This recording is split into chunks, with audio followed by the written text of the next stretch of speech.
அன்பர்களே வணக்கம். நம்பினேன் அன்பனாய் அடியேன் சாதித்தேன் இன்றே என்று ஆழ்வார் அனுபவிப்பாரே, அதுபோல நாமெல்லாம் அனுபவித்து கொண்டிருக்கிறோம். கண்ணனுடைய கீதையை, ஆன்மீகத்தை. வெல்வோம் விதியை என்ற தலைப்பிலே உனக்காக உச்சரிக்கப்பட்ட ஒரு சொல்லை நீங்கள் கேட்டுக்கொண்டிருக்கிறீர்கள். நான் அதிக நேரம் எடுத்துக்கொள்ள விரும்பவில்லை அன்பர்களே. காரணம், இப்பொழுது அதிக நேரம் செலவழிக்க நான் தயாராக இல்லை. ஆகவே ஒவ்வொரு பதிவும் 3 அல்லது 4 நிமிடங்களிலே முடித்துக்கொள்ள விரும்புகிறேன். ஆகவே தொடர்ந்து கேளுங்கள். இந்த அலைகள், அதாவது தெய்வத்தினுடைய செய்திகள் உங்களுடைய குடும்பத்திற்கும் வாழ்க்கைக்கு மிக உறுதுணையாக இருக்கும் என்பதை சொல்லி, நம்பினேன் அன்பனாய் அடியேன் சாதித்தேன் இன்றே என்று ஆழ்வார் அனுபவிப்பது போல நாம் அனுபவித்திருக்கிறோமா, அல்லது அர்ஜுனன் அனுபவித்தானா என்று பார்க்க நாம் சிறிது முயற்சி செய்வோம். மகாபாரத போர் முடிந்து கீதையை உபதேசித்திருக்கலாம் அல்லவா? மகாபாரத போர் ஆரம்பிப்பதற்கு முன்பாகவே அதை உபதேசிக்க வேண்டுமா என்ற சந்தேகம் சில பேருக்கு இருக்கிறது. அதை அவன் சொல்லுகிறான், சூழல் இடம் இதுவல்ல என்கிறான் கண்ணன். சூழலும் இடமும் இதுவாக இருக்க முடியாது, அதற்கு முன்பாக உனக்கு சொல்ல வேண்டும். காரணம், அர்ஜுனனுக்கு அப்பொழுதுதான் ஒரு சந்தேகம் வருகிறது. யாரும் நாம இருந்தாலும் சரி, நாம் ஒவ்வொரு நாளும் ஏதாவது ஒரு காரியம் செய்கிற போது, ஒரு வேலை செய்ய ஆரம்பிக்கிற போது, ஒரு கடமையை நோக்கி போகிற போது நமக்கு பல சந்தேகங்கள் வரத்தான் செய்கின்றன.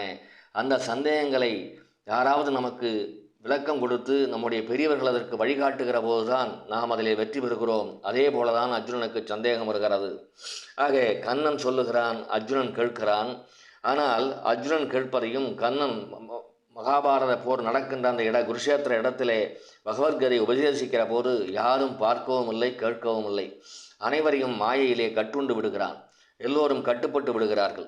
ஆனால் வியாசர் கொடுத்த ஞான திருஷ்டி சஞ்சயனுக்கு இருக்கிறது.